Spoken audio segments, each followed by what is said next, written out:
Shalom, selamat pagi Bapak Ibu, Saudara-saudari yang dikasihi oleh Tuhan kita Yesus Kristus. Selamat berjumpa kembali dalam Renungan Sabda Tuhan dari Pos PI Gereja Metodis Indonesia Ebenezer Bagan Batu. Saya Pendeta Muda Widodo Pasaribu akan menemani saudara selama kurang lebih 5-10 menit ke depannya. Bagaimana kabar saudara semua? Saya berdoa dan berharap kiranya saudara semua ada dalam keadaan baik, sehat, penuh sukacita, dan berlimpah berkat Tuhan. Sebelum kita mendengarkan sabda Tuhan, saya mengajak saudara sekalian terlebih dahulu untuk bersaat teduh, berdoa kepada Tuhan, dan kemudian kita menyanyikan pujian dengan judul lagu Ku Masuk Ruang Maha Kudus.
Matius pasal 27 ayat 3 sampai ayat 5. Demikian bunyi firman Tuhan. Pada waktu Yudas yang menyerahkan dia melihat bahwa Yesus telah dijatuhi hukuman mati, menyesallah ia.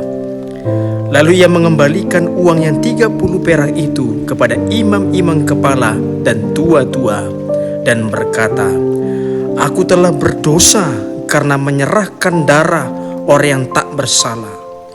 Tetapi jawab mereka, "Apa urusan kami dengan itu? Itu urusanmu sendiri." Maka ia pun melemparkan uang perak itu ke dalam bait suci, lalu pergi dari situ dan menggantungkan diri. Bapak Ibu Saudaraku yang terkasih, tidak seorang pun yang luput dari kesalahan. Dengan kata lain, setiap manusia pasti pernah melakukan kesalahan dan menyesalinya. Tetapi apakah penyesalan saja cukup untuk menyelesaikan kesalahan? Saudara, pengkhianatan yang dilakukan oleh Yudas Iskariot membawa Yesus kepada para pemuka agama. Kerjasama dan kompromi yang dilakukan oleh Yudas Iskariot menjadikan Yesus sebagai terdakwa yang akan dijatuhi hukuman mati. Ketika Yudas sadar akan akibat perbuatannya, ia sangat menyesal dan mendatangi para imam untuk mengembalikan uang yang telah diterimanya. Ia juga mengakui bahwa ia telah berdosa dan mengkhianati orang yang tidak bersalah. Betapa sedihnya Yudas ketika ia mengetahui bahwa penyesalannya tidak bisa mengembalikan keadaan. Perlu kita ketahui, kata penyesalan dalam teks ini menggunakan kata Yunani metamelomai. Penyesalan yang ditunjukkan oleh Yudas berbeda dengan pertobatan yang menggunakan kata metanoeo. Pertobatan berarti perubahan hati dan tekad untuk meninggalkan dosa. Sedangkan penyesalan hanya berarti perasaan menyesal. Dalam pertobatan, seseorang akan berbalik dari dosanya kepada Allah. Dalam penyesalan, efek sampingnya bisa berubah menjadi destruktif seperti yang dialami oleh Yudas Iskariot. Di dalam pertobatan pasti ada penyesalan, namun di dalam penyesalan belum tentu ada pertobatan. Bapak Ibu yang dikasihi oleh Tuhan, dalam hidup ini kita pasti pernah berbuat kesalahan. Entah itu kesalahan kecil ataupun kesalahan besar menurut kacamata kita. Sama seperti Yudas yang mengambil keputusan keliru yang berujung pada penyesalan. Demikian dengan kita. Namun ada satu hal yang dapat kita lakukan agar kita tidak terjatuh ke dalam penyesalan semata. Ketika keputusan keliru telah diambil dan membuat kita menyesal, jangan sampai penyesalan membawa kita kepada tindakan yang bersifat menghancurkan diri sendiri atau yang biasa disebut self-destructive, menghancurkan diri sendiri. Jika penyesalan hadir di dalam hati kita, apalagi jika penyesalan itu bisa mendatangkan dosa yang makin besar, maka janganlah kita pergi menjauhi Tuhan, tetapi rendahkanlah diri kita dalam pertobatan. Inilah yang menjadi pesan sabda Tuhan bagi kita hari ini.